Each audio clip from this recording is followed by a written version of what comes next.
Fuzel Live Talk စီစဉ်ကနေပြန်လည်ကြိုဆိုလိုက်ပါတယ်ဒီဘက်မှာတော့ကျွန်တော်တို့ဖိတ်ခေါ်လာတဲ့လူကတော့ Fuzel နဲ့တဲဆောင်တဲ့ comedy ဥက္ကဋ္ဌဟောင်းလက်ရှိ Fuzel လေး comedy ဥက္ကဋ္ဌဦးကြည်မင်းသိန်းပဲဖြစ်ပါတယ်ဦးကြည်မင်းသိန်းရဲ့ Fuzel တမိုင်းရှောက်ဖြတ်သန်းပုံတွေကိုကျွန်တော်တို့ဆက်လက်ဆောင်ရွက်ပေးကြပါဦးခင်ဗျာဦးကြည်မင်္ဂလာပါမင်္ဂလာပါတာကျွန်တော်တို့နေတယ်ပေါ့ဦးကြည်တော့2005ခုနှစ်မှာကျွန်တော်တို့ရှိကိုFuzel ရဆက်ရောက်လာတော့အဲ့ဒီဦးကြည်အနေနဲ့ဘယ်လိုပါဝင်ပတ်သက်ခဲ့လဲဆိုတာဒီနေ့စပြီးတော့အဲ့ဒါဆိုရင်Fuzel နဲ့ပတ်သက်တာမပြောခင်မှာဦးကြည်ဘောလုံးပွဲချုပ်ကိုဘယ်လိုရောက်လာလဲဆိုတာစပြောမယ်ဆိုရင်အခုလက်ရှိဦးကြည်တို့ရဲ့ MFF ဥက္ကဋ္ဌဦးစောစောပေါ့နော်ဦးစောစောကိုနိုင်ငံတော်ကနေပြီးတော့2005ခုနှစ်မှာအဖွဲ့ချုပ်တာဝန်ထမ်းဆောင်မှုတာဝန်ပေးတယ်အဲ့တော့ပြီးတော့မမရရပဲသူရောက်ပြီးတော့2006မှာသူကနေပြီးတော့ဦးကြည်ကိုဆက်သွယ်လာတယ်သူနဲ့လည်းငကိုရပါစနေရင်းနှီးတော့လေဦးစောနဲ့ဆက်သွယ်လာပြီးတော့ကိုကြီးရဲ့ကျွန်တော်အခုရောက်တဲ့ခါနည်းနည်းဝိုင်းကူပေးပါဦးတဲ့နောက်ဦးကြီးကငယ်ငယ်ကဘောလုံးကိုထူးထူးချွန်ချွန်မစောခဲ့ဘူးယူသွတ်တာကိုသူသိတယ်ဘောလုံးကိုရန်ဝါတာပါတော့အဲ့ဒါလုပ်ပေးပါဆိုပြီးတော့အဲ့ဒီခေတ်ကဦးကြီးမှတ်မိတယ်လို့အမှတ်မမအောင်ဆိုရင်အဲ့ခေတ်ကအထွေတွင်းမှုလုပ်တဲ့ဗိုလ်ချုပ်သူရအေးမြင့်ပေါ့သူရအေးမြင့်လက်မှတ်နဲ့စာထွက်လာတယ်စာထွက်လာပြီးတော့အဲ့ဒီမှာဦးကြီးရဲ့နော်ဦးကြည်မင်းသိန်းပေါ့နော်ဦးကြည်မင်းသိန်းရဲ့နောက်တစ်ယောက်ကဒေါက်တာဆရာဝန်တယောက်ပဲတော်ဝင်ဆေးရုံဆရာဝန်တယောက်အဲ့ဒီနှစ်ယောက်ကိုဒီအထွေထွေမှုလက်မှတ်နဲ့ဘုချုပ်သူရအေးမြင့်လက်မှတ်နဲ့ဒီမြန်မာနိုင်ငံဘောလုံးပွဲချုပ်မှာအမှုဆောင်များအဖြစ်ပါဝင်ကူညီရန်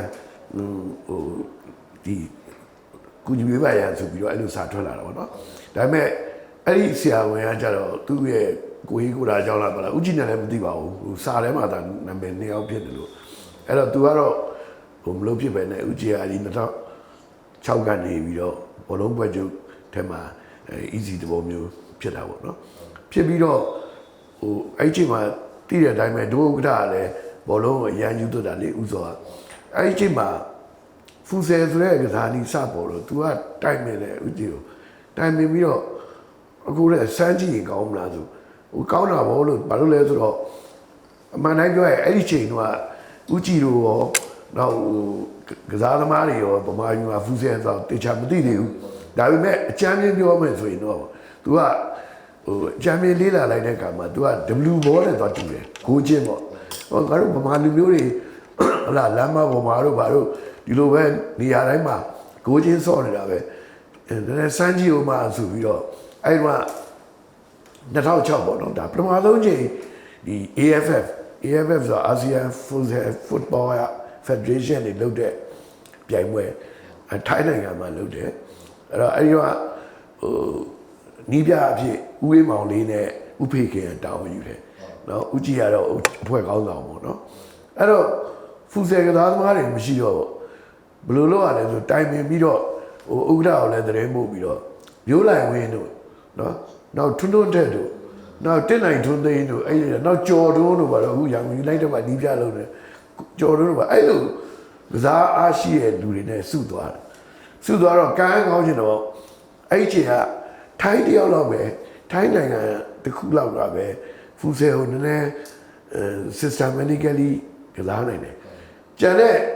နိုင်ငံတွေကဥပမာပြောမယ်ဆိုရင်ဗီယက်နမ်အင်ဒိုမလေးရှားဖိလစ်ပင်းဗမာသူမသားကိုမသားတွေပဲဆိုတော့တိုက်ဆိုင်တာလည်းပါတယ်ကံလည်းကောင်းတော့ဦးကြည်တို့ပထမဆုံးတော့ပြိုင်တဲ့ပွဲမှာပဲတတိယရခဲ့တယ်ဆိုတော့အဲ့ဒီကနေစပြီးတော့တတိယလည်းရတော့ဥက္ကဋ္ဌလည်းပျော်သွားတာပေါ့ပျော်သွားပြီးတော့ပထမဆုံးလွတ်တဲ့ပြိုင်ပွဲမှာစုတသိချိတ်တယ်ဆိုတော့ပျော်သွားပြီးတော့သူကိုယ်တိုင်လည်းတပြည့်စိတ်ဝင်စားလာတယ်ဆိုတော့အခုနောက်ပိုင်းကျတော့ဒါသိတဲ့အတိုင်းပဲ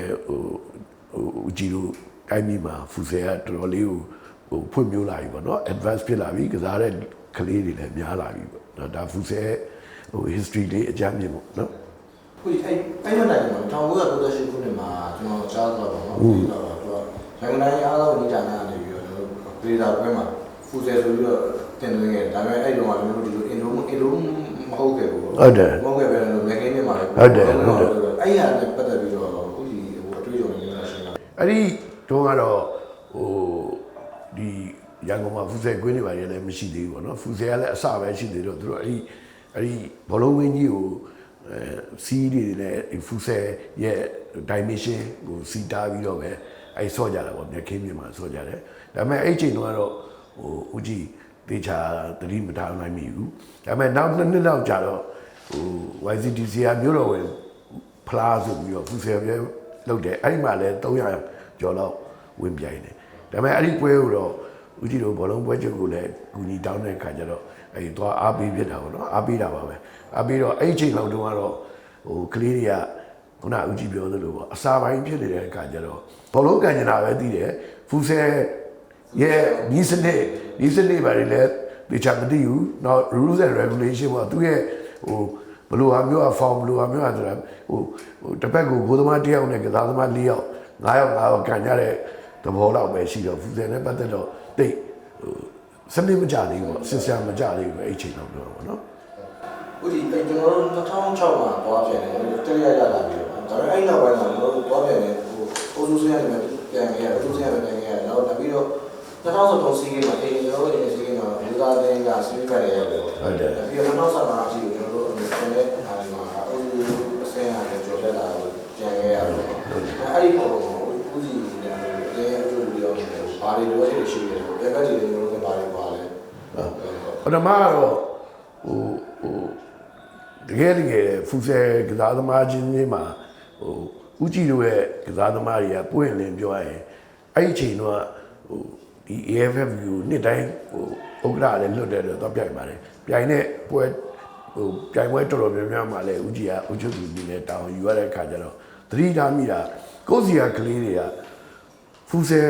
ဓမ္မစစ်မဟုတ်ဘူးဘောလုံးကနေပြီးတော့ကူးလာတဲ့လူတွေဖြစ်တဲ့အတွက်နံပါတ်1အဲ့ဒါအရန်กว่าတယ်ဟိုဘက်ကတစ်ဖက်ပြိုင်မဲ့အသင်းတွေကထားပါတော့ထိုင်းတို့အင်ဒိုတို့ဟလာဗီယက်နမ်တို့ကသူတို့ကတကယ်ဖူဆယ်ကစားတဲ့ကလေးတွေကနေပြီးတော့ပဲသူတို့က collect လုပ်ပြီးတော့ဒေးစင်းအနေနဲ့ခေါ်လာတာဆိုတော့နံပါတ်1အဲ့ဒါပါတယ်နောက်နံပါတ်2ကျတော့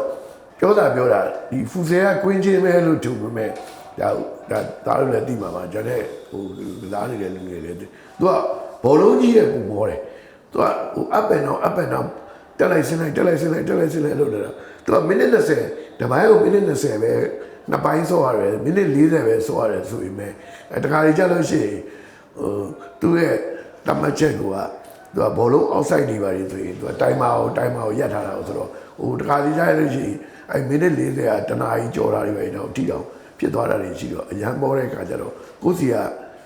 ခေါ်ရတဲ့ကစားသမားတွေကခုနလိုဖူဆယ်သမားအစ်စ်မဟုတ်တာရဲ့နောက်အသက်ရလည်းနည်းနည်းလေးကြီးနေတာပါအဲ့တော့အောင်မြင်မှုမရခဲ့ဘူးပေါ့နော်ဒါမဲ့လည်း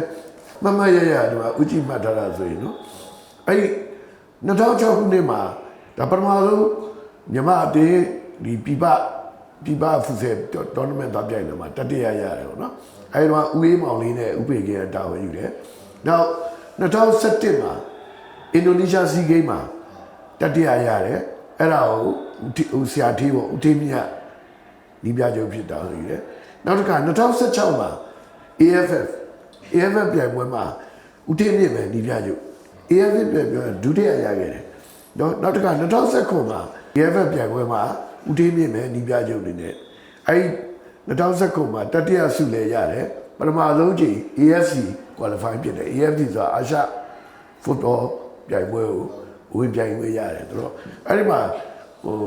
တိုက်ဆိုင်တာပဲပြောရမလားဂုံယူရမှပဲပြောရမလားဆိုအဲ့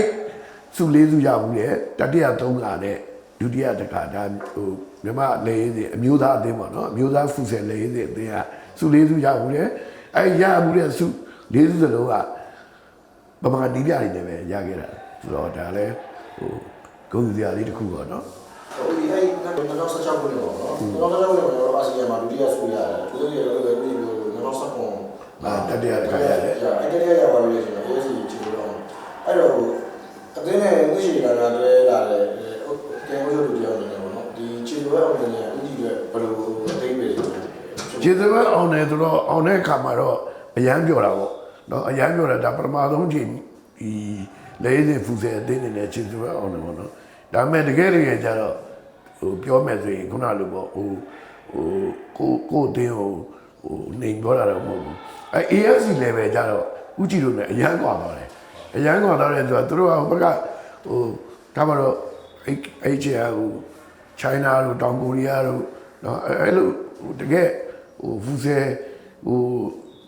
တော်ကောင်းနေတဲ့အတင်းကြီးတွေနဲ့တွေ့တဲ့အခါကျတော့ဦးကြီးတို့နဲ့ကြတော့ချင်းမမိဘူးပေါ့အီရန်တို့မှာတော့ချင်းမမိတဲ့သဘောဆိုတော့ကိုကအတွေ့အကြုံရတဲ့အနေနဲ့ပဲတွားပြိုင်နေပြီးတော့ပြန်လာခဲ့ရတယ်ပေါ့နော်အောင်မြင်မှုမရခဲ့ဘူးပေါ့အဲ့ချင်းပြီးတော့အခုကြည့်ကျွန်တော်တို့ဒီကြီးပြန်ပွဲတွေအရင်တော့ကျွန်တော် NS 1တို့ NS 2တို့မှာပဲလုပ်ရတယ်ကျွန်တော်ကကိုယ်ပိုင်တွေမရှိခဲ့ဘူးအဲ့အချိန်တုန်းကလုံးကြီးပြန်ပွဲကြီးမာတဲ့အခက်အခဲတွေပါရှိတယ်အဲ့ဒါတော့တော်တော်ခက်ခဲတယ်ဘာလို့တော်တော်ခက်ခဲလဲဆိုတော့NS 1ကြတော့လေကိုဘောလုံးပွဲချုပ်နဲ့နီးရပေါ့နော်ဒါပေမဲ့လည်း NS 1ကပြီးတဲ့အတိုင်းပဲအကဝင်ကြီးအောက်မှာဖြစ်နေတယ်ပြီးတော့တခါ तू ကmulti purpose အနေနဲ့ तू ကလှုပ်ထားတာဖြစ်တဲ့အတွက်နောက်အခင်းရလဲ तू ကရှာလို့ပဲခင်းလာပြီးတော့ तू ကအဲ့ဒီမှာလာပြီးတဲ့အတိုင်းပဲဂျူဒိုပြိုင်ပွဲတွေလုပ်တယ်ဒီနေ့ aerobic တွေလုပ်တယ်ဒီနေ့ fashion တွေအများကြီးလုပ်တဲ့အခါကျတော့ဦးကြီးတို့သုံးမြင်တိုင်းသုံးလို့မရဘူးเนาะအားကြောင့်တခါတစ်ဖက်လှည့်ပြီးတော့ဒီ NIS 2ပေါ့เนาะလိုင်း data quality တွေမှာရှိတဲ့ NIS 2ကိုအဲ့ဒီတော့အဲ့ကွင်းကကြတော့ကျမပညာရေးရပိုင်တာပညာရေးရပိုင်တော့အဲ့ဒါဥက္ကဋ္ဌအတင်း request လုပ်ပြီးတော့ဒါတော့ဦးကြီးတို့နှစ်ပေါင်းများစွာအဲ့ဒီမှာခင်းထားတဲ့အခင်းရတာဦးကြီးတို့ရဲ့ဘလုံးပွဲချုပ် budget နဲ့ဝယ်ထားတာအဲ့ဒီခင်းကိုတော့ဖူဆယ် flow တခြားခင်းလိုက်နိုင်ပြီးတော့အဲ့မှာလဲနှစ်ပေါင်းများစွာပေါ့တော့မရှိဘူးဆိုရင်ဦးကြီးတင်တယ် coordination လောက်အဲ့ဒီကွင်းနေပဲသုံးလာတာပေါ့သုံးလာတယ်အဲ့ NIS 2ကိုဦးစားပေးပြီးတော့သုံးတယ်ဦးကြီးတို့ပြိုင်ပွဲတွေကိုဖူဆယ်ပြိုင်ပွဲတွေကိုရမန်ကအခွင့်သိရင်တော့ NIS 1မှာနောက်ဆုံး semi final လောက်ကနေပြီးတော့ final ဘောလုံးပွဲတွေလာတယ်အဲ့လိုမျိုးတော့ကြိုးစားပြီးဆော့တယ်ပေါ့နော်အဲ့ဒါတော်တော်ကြာပြောမယ်ဆိုရင်ဖူဆယ်ပြိုင်ပွဲလုပ်ရတာနဲ့ခက်ခဲတွေတွေ့တယ်နောက်တိုးတက်မှုလည်းနှောင့်နှေးတာပေါ့နော်အဲ့ဒါနဲ့ပဲဥဒါကိုအဓိကကတော့ဦးကြည့်ပဲတင်းမှုစာတွေ့တိုင်းနောက်ဆုံးဥက္ကဋ္ဌဦးဆုံးဆိုတာတခါလေးအစည်းအဝေးတွေဘာတွေမှာတော့နောက်ပြောတယ်ကိုကြည်ဝင်းသိရှိရတော့မပြတ်ရဲဘူးပေါ့နော်ပြတ်လို့ရှိရင်ဖူဆယ်ကွေးကြီးပဲတောင်းပြီးလို့လည်းဖူဆယ်ကွေးကြီးပဲစောက်ခိုင်းတယ်လို့စောက်ခိုင်းတယ်ဆိုတော့ဒါပေမဲ့အခုတော့ဒါသူကန်တရားရဒါဦးကြီးတို့ရဲ့ကိုပိုင်ဖူဆယ်ပဲဒါလည်းဖီဗာရဲ့ကူညီမှုလည်းပါပါတယ်ဒါစကားမစဖီဗာကိုလည်းကျေးဇူးတင်ရမှာပေါ့နော်ဒါမြန်မာဖူဆယ်လောကအတွက်ကိုဒါတကယ်standard မိတဲ့ကွင်းကြီးတွေစောင့်နိုင်တဲ့အတွက်အခုဆိုရင်ဒီမြန်မာနိုင်ငံဘောလုံးပွဲချုပ်ရဲ့အောက်မှာရှိနေတဲ့ဖူဆယ်နဲ့တဲတော်မြင်ကော်မတီကနေပြီးတော့နှစ်တိုင်းဒါတို့သိတဲ့အတိုင်းပြိုင်ပွဲတွေကျင်းပနိုင်တယ်ဖြစ်တဲ့အတွက်ကစားသမားတွေလည်းများပေါ်ထွက်လာတယ်နောက်ဖူဆယ်နဲ့ပတ်သက်ပြီးတော့လည်းခုနပြောတဲ့စီမင်းစည်းကမ်းပိုင်းတွေစနစ်တကျကစားတတ်တဲ့ကလေးတွေပို့ထွက်လာတာပေါ့